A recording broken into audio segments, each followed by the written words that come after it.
bagaimana kita tahu kalau dokter gigi udah bener-bener ngelakuin itu? Karena kalau kan ini kan berdasarkan ngomongan doang kan, berarti dari sistem percaya aja dong. Kita datang, kita percaya aja. Halo, apa kabar semuanya? Ketemu lagi sama saya Hansen di Chung Productions.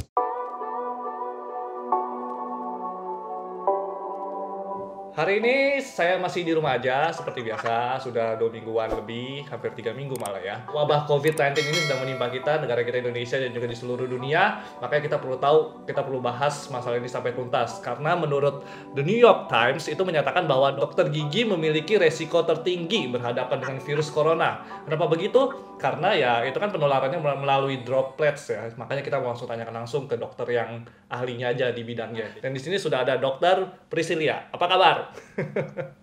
Hai semua, apa kabar? Semoga sehat-sehat selalu ya. Amin. Dokter juga sehat? Sehat? Sudah berapa lama di rumah aja? 2 mingguan, 2 kurang mingguan? lebih. Nggak kemana-mana? Nggak Ya. praktek? Enggak, tutup prakteknya sementara. Oke, Dokter Priscilia ini praktek di Precious Dental Care yang ada di Pluit, bener nggak? Betul. Ya, dan ini Benar. saya salah satu pasien tetapnya. Ini lagi perawatan sebenarnya ya, tapi nggak boleh ke sana ya. Iya. Lebih Iya. baik dijaga dulu ya. Iya. Nah, oke. Gimana sih saat ini keadaan praktek dokter gigi? Karena berarti udah 2 minggu tutup ya?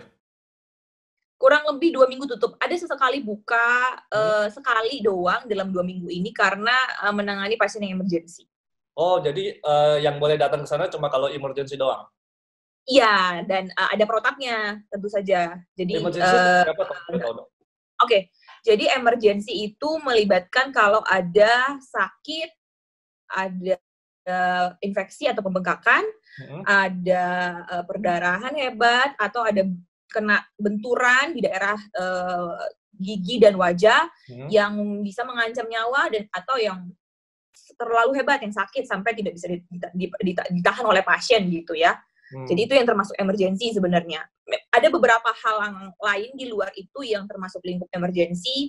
Misalkan kalau untuk anak-anak, dia sakit gigi yang sampai tidak bisa makan, kemudian ada yang juga misalkan crown-nya lepas, itu termasuk dalam lingkup emergency. Tetapi kan nggak semua orang tahu nih, nggak semua pasien tahu ini saya emergency atau enggak sih. Nah, Ya. jadi kalau dalam kondisi seperti itu, kita himbau supaya untuk menghubungi dulu dokternya atau kliniknya sehingga bisa di-screening dulu. Ini sebenarnya termasuk tindakan emergency yang memerlukan untuk datang ke klinik atau bisa dilakukan misalkan dengan memberikan obat untuk diminum pasiennya di rumah gitu. Jadi bisa di-screening dulu melalui konsultasi online. Oh, konsultasi online kayak gini ya, video call Ya, gini ya? Oke. benar. Atau enggak ya minimal WhatsApp-an dulu. Jadi pasiennya bisa fotoin kondisi giginya atau ceritain sehingga kita bisa kurang lebih tahu oh ini sebenarnya masuk ke ranah mana. Jadi kalau memang dia termasuk ranahnya emergency, kita akan buatin appointment untuk pasien itu. Berarti selalu di follow up ya? Benar, selalu di follow up. Saya ada tulisannya kok, siapa aja yang mesti di follow up, siapa aja yang mesti dicek giginya dalam berapa hari, itu semua ada catatannya. Nah, pengaruh dari wabah ini sendiri ke dalam dunia praktek dokter gigi ini besar pasti pengaruhnya ya, karena kan seperti yang kita tahu kan menularnya kan melalui droplets ya, dan pasti banyak orang yang agak maksudnya tanda kutip parno banget maksudnya untuk datang ke sana. Ya kan sih? Nah, itu untuk mengatasi hal seperti itu, apa ada dari dinas kesehatan, dari pemerintah sama kerjasama sama dokter gigi ini ada nggak sih? Pada saat ini wabah mulai terjadi, sudah ada guidelines dari Wuhan University yang mereka di mana udah lebih dulu menangani. Jadi Wuhan University ini yang di bagian poli giginya, mereka bikin jurnal untuk membuat satu protap kepada dokter gigi ya di seluruh dunia yang membaca bagaimana seharusnya kita melakukan tindakan emergensi di poli gigi atau praktek dokter gigi gitu. Nah, yang pertama yang saya mesti jelasin dulu adalah kenapa sangat infeksius atau sangat menular di praktek dokter gigi. Karena kalau misalkan dalam kondisi normal nih, kayak orang ketemu orang, itu droplets, benar, itu memang benar droplets, melalui kalau kita ngomong terlalu keras, atau berteriak, atau kita bersin, atau batuk, baru ada penularan, gitu. Yeah. Tetapi kalau di dokter gigi sendiri, kita kan menggunakan yang namanya bur, scaler, kalau misalkan kita mau nambel, kan pasti ada yang ngebur, kan? Kemudian kalau ada yang namanya scaler untuk ngegeterin karangnya untuk bisa copot gitu. Nah, semua alat-alat ini beresiko menimbulkan aerosol namanya. Jadi aerosol ini kayak partikel kecil ukurannya mungkin kurang dari 10 mikron, dan karena dia kecil, jadi dia ringan. Jadi dia bisa kayak melayang di udara, dan itu bisa kurang lebih 3 jam tahan di udara di sekitar yang aerosol itu terbentuk. Nah, itulah yang ditakutkan akan sangat menular kepada dokter gigi, asistennya, ataupun pasien lain yang datang. Jadi, kalau nggak sengaja, kalau tidak dibersihkan dengan atau tidak didesinfeksi dengan seharusnya, dan terhirup oleh orang lain, oleh orang yang tidak memiliki virus, tentu saja akan tertular. Udah baca belum ya yang di Line? Jadi berita itu bilang, jadi yang bilang sebenarnya si kepala gugus tugas penanganan COVID-19, si Pak Doni ya namanya. Dia yang bilang di rapat dengan anggota DPR, ada 8 dokter gigi yang kena karena praktek. Dan itu kenanya bukan kepada orang yang ada gejala. Enggak. Jadi orang itu datang, dia tidak ada gejala. Dia karier aja. Dan memeriksakan gigi, kemudian dokter giginya kena dari situ. Sudah ada 8 yang terdaftar. Setiap negara itu sudah membuat suatu protap masing-masing di bawah asosiasi masing-masing. Jadi kalau di Indonesia, ada yang namanya PDGI, Persatuan Dokter Gigi Indonesia. Mereka yang mengurus dan membawahi seluruh anggota dokter gigi di Indonesia. Dan mereka yang mengeluarkan guidelines seperti apa yang mesti kita kerjain. Begitu Jakarta ini masuk ke mulai zona merah, kita sudah dikeluarkan peraturan untuk menggunakan APD atau alat pelindung diri level 3. Jadi awalnya tidak level 3, awalnya itu hanya level 1, terus level 2, sekarang harus level 3. Karena jumlah yang terinfeksi sudah makin banyak, jadi kita diharuskan menggunakan alat pelindung diri level 3 itu dari hazmat, ada hazmat, ada 3 lapis masker, jadi masker biasa, masker bedah, N95, masker bedah lagi, kemudian selain pakai hazmat juga di dalamnya ada pakai yang disposable cap, yang kayak topi yang harus dibuang setelah perawatan, kemudian pakai kacamata selama bekerja, dan ada face shield lagi di depan kacamata, jadi double, kemudian sarung tangan, dan kemudian pakai shoe cover buat sepatunya, dan itu ada urutan pakai dan ada urutan lepasnya. Nah, itu juga kalau dilepas sembarangan, aerosol yang nempel di baju kita atau di hazmat kita juga bisa nggak sengaja terhirup. Jadi itu ada benar-benar protapnya yang mesti dikerjakan. Lepas bajunya harus di ruangan apa, lepasnya bagaimana, harus hati-hati gulungnya gimana, semua itu ada protapnya. Terus kalau di dalam klinik sendiri, maksudnya di dalam praktek sendiri, selain pakai baju pelindung, kita juga ada protap dalam artian pembersihan. Harus menggunakan apa, kemudian setelah satu pasien selesai, kita harus bersihkan semuanya, sirkulasi udaranya kita harus ruangan ya? Ya, supaya udaranya tuh terganti dengan yang baru. Kemudian kita spray desinfektan, kita bersihin setiap permukaan yang kemungkinan bisa kena cipratan daripada aerosol itu. Bener-bener serempong itu dan seribet itu. Tapi, dan makanya kita hanya mengkhususkan untuk yang emergensi aja, dan itu pun kita benar-benar seleksi. Kalau misalkan benar-benar harus pakai aerosol, udah pasti harus protapnya lengkap. Jadi benar-benar kita screening mana pasien yang boleh datang, dan kita juga jedain. Jadi per pasiennya tidak begitu berdekatan waktunya. Biar ada waktu buat di beres-beres segala macam. Iya, karena desinfeksinya benar-benar ekstra. Jadi kita juga mau supaya benar-benar ketika ada pasien lain yang datang, itu tuh udah steril semuanya. Gitu. Itu nggak sumpek apa dok? Pakai masker 3 lapis. Sumpek pasti. Pasti sumpek. Bergerak aja susah. Cuman mau nggak mau ya dalam kondisi seperti ini kita diminta seperti itu. Dan kalau misalkan nggak melakukan dan ketahuan, kita bisa dicabut rekomendasi prakteknya. Jadi, dan maksudnya untuk keselamatan saya, keselamatan pasiennya, keselamatan semua orang yang bekerja, dan keselamatan orang-orang yang di rumah yang ketika kita pulang, semua itu mesti dilakukan. Berarti kalau saya ambil kesimpulan ada 3 macam penanganan. Pertama dari dokter, kedua dari ruangannya, terus ruangan termasuk peralatan segala macam ya. Kursi pun juga harus diperhatikan ya. Sama sampai ruang tamu ya. Nggak cuma dalam ruangan praktek aja, tapi sampai ruang tunggu pasien pun kita desinfeksi. Iya. Jadi itu benar-benar harus sedetail itu. Dan ketiga mungkin dari pasiennya, ada nggak sih? Maksudnya kayak kita harus lihat pasiennya dulu dong yang datang, apakah demam segala macam. Kayak saya kemarin Betul, datang aja harus dicek temperatur ya.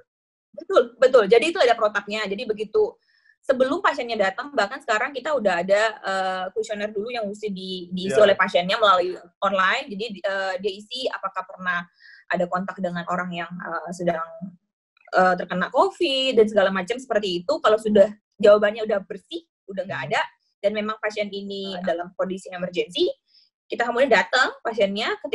Ketika pasiennya masuk, langsung diminta untuk pakai sanitizer atau cuci tangan dulu. Kemudian baru dicek suhunya, dia isi lagi kuesionernya. Kemudian sebelum datang kita juga udah minta pasiennya untuk selalu pakai masker. Baru dibuka itu di ruangan praktek. Dan kalaupun pasiennya, kalau anak-anak kan kadang biasanya harus ada yang antar ya orang tuanya. Kita juga minta seminimal mungkin yang datang. Jadi pendampingnya satu aja, jangan banyak-banyak. Tapi kalau pasiennya dewasa diminta untuk datang sendiri, karena kita mau meminimalisir jumlah orang yang berkumpul dalam satu tempat, jangan sampai terlalu banyak. Seperti itu. Nah, tadi saya dengar banyak, maksudnya kan kita perlu sampai masker 3 lapis, udah gitu disinfektan pasti butuh ekstra. Itu kesulitan nggak sih untuk cari masker sama disinfektan? Kan seperti kita tahu banyak kelangkaan terjadi ya. Kayak gitu. Sangat susah. Sangat susah. Jadi saya di grup dokter gigi saya sendiri aja, kita tuh sampai saling tanya gitu, cari masker di mana nih sekarang? Karena benar-benar langka. Ada juga yang akhirnya, sekarang kan udah banyak donasi ya, ada juga yang akhirnya dapat donasi. Kalau dikerja di rumah sakit, itu lebih gampang dapat donasinya. Cuma kalau kerja di praktek pribadi atau klinik pribadi, itu biasanya lebih susah. Makanya banyak yang memilih untuk tutup, karena tidak bisa memberikan perlindungan yang optimal.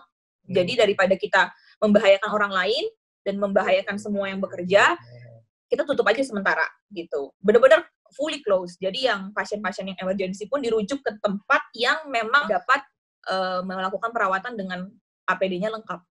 Itu berarti di rumah sakit gede? Tidak semua rumah sakit gede juga. Ada beberapa rumah sakit besar yang juga poliginya tutup for fully close. Jadi nggak ada. Jadi benar-benar harus dicek satu-satu, mungkin ditelepon rumah sakitnya mana yang poli giginya masih buka. Gitu. Untuk maskernya sendiri ada masker khusus nggak sih? Tadi N95 ya katanya ya? Atau mungkin pakai masker lain kan banyak dijual tuh sekarang masker.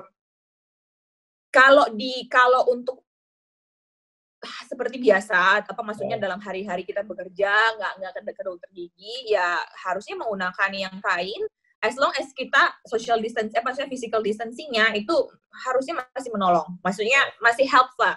Walaupun memang menurut penelitian tidak se-efektif masker bedah ya. Masker bedah itu lebih efektif memang. Dan kenapa kalau kita harus pakai N95 dokternya? Karena kan tadi aerosol itu. Jadi kayak semua celah itu kita harus tutup. Jangan sampai kena masuk gitu. Jadi makanya sampai 3 lapis untuk... Kenapa sampai 3 lapis? Kok juga karena langka. Jadi N95 ini dipakai disayang-sayang mungkin lah. Jangan sampai dibuang-buang dengan gampang. Jadi kita makanya lapis lagi di depan. Sehingga pemakaiannya bisa... kita katakan lebih rasional lah, sekali pakai buang, tetapi karena dia udah dilapis, kita masih bisa pakai untuk ada certain time-nya, ada waktu yang mereka rekomendasiin untuk kita pakai. Karena susah banget dan mahal banget untuk dicari. Langsung ke intinya aja, aman nggak sih kita kalau ke dokter gigi? Selama dokter giginya menerapkan protap yang benar, itu aman. Bagaimana kita tahu kalau dokter gigi udah benar-benar ngelakuin itu? Karena kalau kan ini kan berdasarkan ngomongan doang kan, berarti dari sistem percaya aja dong. Kita datang, kita percaya aja dong. Iya, kurang lebih begitu. Iya. Kurang lebih begitu. Tapi memang, iya, kalau saya di klinik saya sendiri, kita sistemnya adalah kita mau perlindungan dan keselamatan untuk semua orang yang datang, baik untuk pasien, baik untuk dokternya sendiri yang bekerja, maupun untuk seluruh staf yang ada, semuanya harus safe. Jadi, kita benar-benar semaksimal mungkin sesuai dengan guidelines yang ada. Jadi, kita nggak tawar-tawar. Jadi, benar-benar semuanya kita lakukan. Makanya saya tadi bilang, jadwal per pasien kita benar-benar jeda-jedain, karena kita harus punya waktu yang maksimal untuk kita bisa bersihin dengan baik seluruh area, baik itu ruang tamu, bahkan sampai ruang klinik, seluruhnya kita harus bisa bersihkan dengan baik sebelum pasien berikutnya masuk. Berarti kalau sebagai pasien, wajar aja kalau bisa kita tanya ya, maksudnya untuk ruangan ini udah disteril apa segala macam. Oh iya, silahkan. Boleh. Ya kan, Yang maksudnya paling penting tadi juga itu ya, pasiennya ketika masuk sudah harus pakai masker. Jangan menganggap, oh ya ini saya sudah dalam ruangan, saya buka saja. Kan itu ruangan bukan rumah sendiri ya. Jadi kemanapun kita pergi, kalau buka di dalam ruangan yang memang tempat yang biasa kita pergi, sebaiknya tetap pakai masker. Orang-orang yang kita nggak pernah ketemu, maksudnya kayak staff di klinik atau dokternya kan kita nggak sehari-hari bertemu. Jadi itu harus pakai masker. Kecuali ketika mau perawatan yang mau nggak mau kita harus buka. Tetapi dibuka pun semua dokter dan staffnya di dalam kan sudah menggunakan pelindung juga. Jadi in case dokternya pun karier tidak tertular sesamanya. Kan sekarang ada yang bilang kariernya nggak ada simptom ya, nggak ada gejala. Nah, kalaupun dokternya karier pun kita udah proteksi supaya pasiennya juga nggak kena gitu. Jadi sama-sama aman dalam hal ini. Tadi baru baca ada di detik.com ada satu kontroversi, ada dokter gigi dipecat karena menghimbau pasiennya untuk tidak datang ke klinik giginya. Itu berarti emang dari dokter gigi sendiri yang himbau, maksudnya supaya nggak usah ke dokter gigi dong berarti untuk sementara ini? Atau gimana itu? Iya, betul. Karena memang kita dari Persatuan Dokter Gigi Indonesia diminta untuk tidak melakukan praktek saat ini. Kalaupun praktek tadi itu harus dengan protap yang lengkap, alat pelindung diri yang lengkap, dan hanya untuk emergensi. Jadi bukan berarti, oh kalau alatnya lengkap, ya udah kita semua terima. Enggak. Hanya untuk perawatan-perawatan emergensi. Nah, kemudian ini ada yang terjadi adalah ada dokter yang akhirnya dipecat karena dia melakukan yang sudah seharusnya. Ada dokter yang menghimbau pasiennya untuk nggak datang, oleh klinik tempat dia bekerja, dijadikan masalah hal itu. Jadi makanya dokternya dipecat. Dianggap maksudnya seperti menghalangi pasien untuk datang ke klinik tersebut, padahal memang itu sudah himbauan. Dari klinik sendiri pengen tetap dapat income, makanya suruh tetap buka. Tapi dokternya nggak mau karena betul, ini pasti emergency atau nggak mau. Ini saya bacain dari keputusan dari ini ya, PDGI ya, maksudnya benar-benar literally apa yang tertulis. Okay. Ini PDGI menghimbau kepada teman-teman sejawat yang melakukan praktek untuk satu, menghentikan sementara kegiatan praktek dokter gigi sampai kondisi kembali pulih dan normal seperti semula. Kedua, apabila tidak memungkinkan untuk menghentikan sementara, maka kegiatan praktek dokter gigi sebaiknya hanya melayani tindakan yang sifatnya dental emergency, dan ini di garis bawahi atau di bold sama yang menulis surat, dan wajib menggunakan APD level 3 dan mengikuti protap yang telah diterbitkan PDGI dan menunda tindakan yang tidak bersifat dental emergency. Ini surat pertama nih, ada surat lain dari Badan PDGI juga. Di situ dikatakan Ketua PDGI cabang dapat mengambil tindakan tegas dengan tidak memberikan rekomendasi praktek apabila ditemukan kasus yang menyimpang dari kode etik kedokteran gigi atau peraturan yang ada, dan dapat melaporkan kepada Dinas Kesehatan setempat. Jadi kalau kita melanggar aturan yang pertama tadi, kita bisa dihilangkan rekomendasi prakteknya. Jadi memang ini sudah jadi peraturan yang harus dijalankan saat ini gitu. Tadi dikatakan sampai kondisinya kembali seperti normal. Itu ya. Seperti normal itu maksudnya seperti apa ya kondisi normalnya? Apa kapan gitu? Kita sendiri masih nggak ada kepastian yang jelas. Ini kapan ini kita bisa benar-benar praktek seperti biasa, normally praktek. Dari PDGI sendiri belum ada memberikan pengumuman yang jelas. Jadi kita masih nunggu update.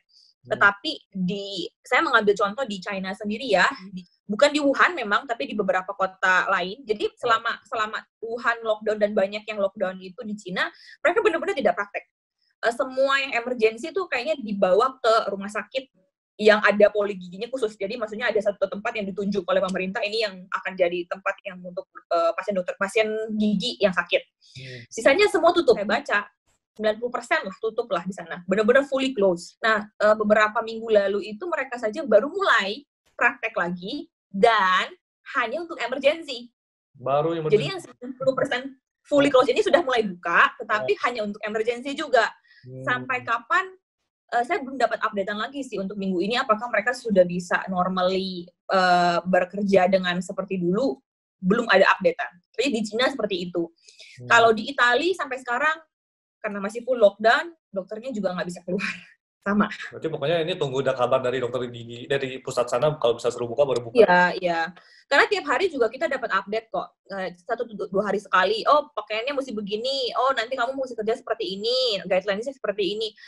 Berubah-berubah kok. Jadi dari awal ini wabah aja berlangsung, rekomendasinya tuh banyak yang berubah. Sampai saya pun sendiri mau bikin untuk sosial medianya klinik, sampai bingung. Loh, ini berubah lagi nih. Udah sempet bikin yang kayak gini, harus ganti lagi nih. Jadi kayak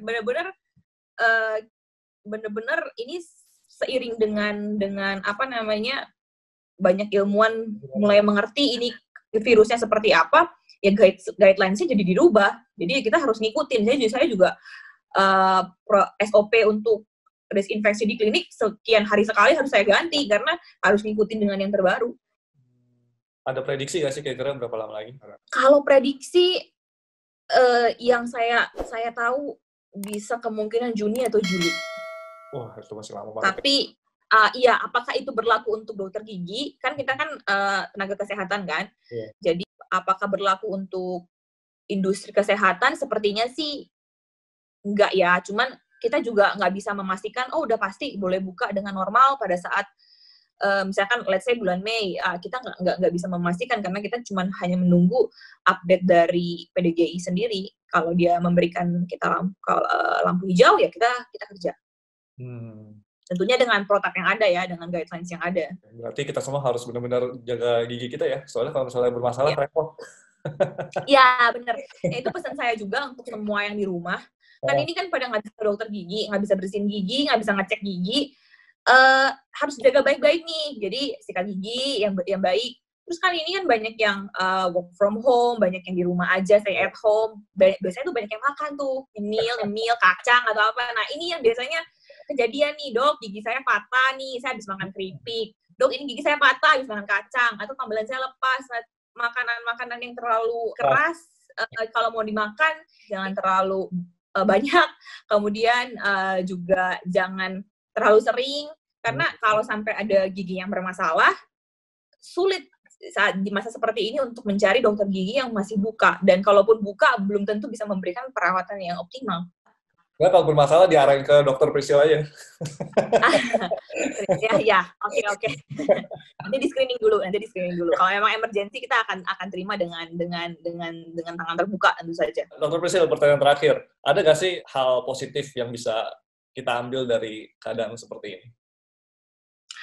Hal positif, ya. Satu, ada beberapa sih yang saya pikirkan selama beberapa hari ini, stay at home. Satu, bisa kumpul sama keluarga. Tentu aja, kan maksudnya di tengah-tengah kesibukan kita, ya kadang-kadang praktek pagi sampai malam, ketemu keluarga itu jarang. Jadi sekarang mau nggak mau harus di rumah, jadi kita jadi lebih sering ketemu dengan keluarga.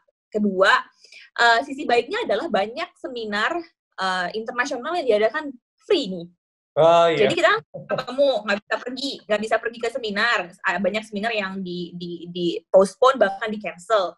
Jadi kita diberikan kesempatan untuk free seminar, dan bukan dalam negeri, justru banyak seminar yang diadakan secara internasional oleh pembicara di seluruh dunia. Jadi ada yang dari Italia, ada yang dari Jepang, ada yang dari Yordania, ada yang juga dari Indonesia, dan itu hampir tiap hari ada seminarnya. Benar juga sih, saya kayak di Instagram itu banyak banget kayak mereka yang kayak ngobrol-ngobrol, kasih ilmu, nggak cuma soal kesehatan, tapi soal kayak kamera, video segala macam, banyak semua yang free sampai. Iya, dari semua bidang, nggak. Sampai itu tempat gym aja ada kasih kelas gratis. Semua bisa. Iya, jadi semua memang bahu-membahu ya. Iya. Untuk kali ini maksudnya. Jadi ini pembicara-pembicara yang selama ini kita mungkin jarang ketemu dalam satu event. Tetapi dalam kondisi online, dia bisa ketemu dalam satu event yang sama, walaupun harinya berbeda gitu. Dan biasanya kalau mau ketemu dia atau mau ikut seminarnya dia harus bayar sekian US dollar. Tapi sekarang ya free. Kita bisa lihat dari jauh, maksudnya. Dan hotel, bayar. Betul. Sekarang ya semuanya untuk kemanusiaan lah. Walaupun kita tetap di rumah, bisa melakukan sesuatu yang berguna gitu. Iya, betul. Jadi kita hidup nggak cuma sendiri ya. Betul. Terus yang ketiga yang untuk praktek dokter gigi sendiri adalah dengan adanya case seperti ini, ya kita menjadi lebih aware untuk guidelines pembersihan yang desinfektan yang optimal itu seperti apa sih. Maksudnya kita belum terlalu siap nih ketika sudah ada seperti ini. Kita udah tahu. Pokoknya kalau situasi seperti ini yang harus kita siapkan apa aja, dan tindakan seperti apa aja yang boleh dikerjakan, mana yang tidak boleh, itu semua jadi sekarang kita udah lebih aware. Gitu. Jadi nggak cuma teori doang ya, malah kita jadi praktek ya.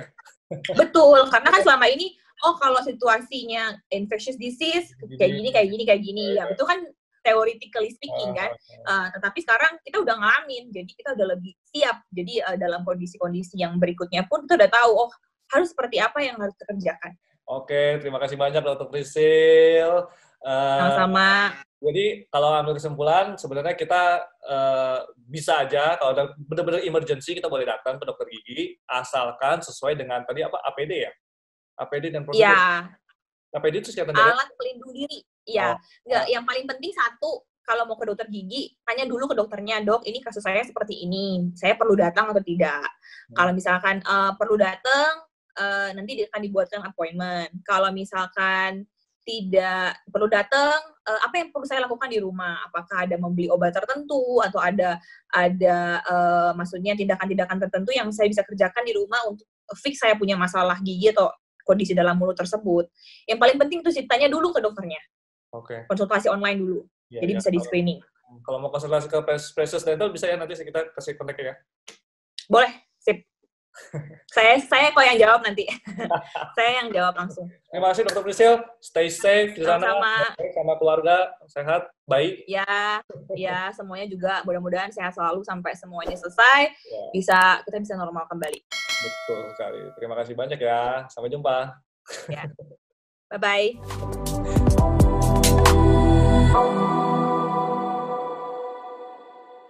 Terima kasih kepada jam tangan favorite dari Clocker Store.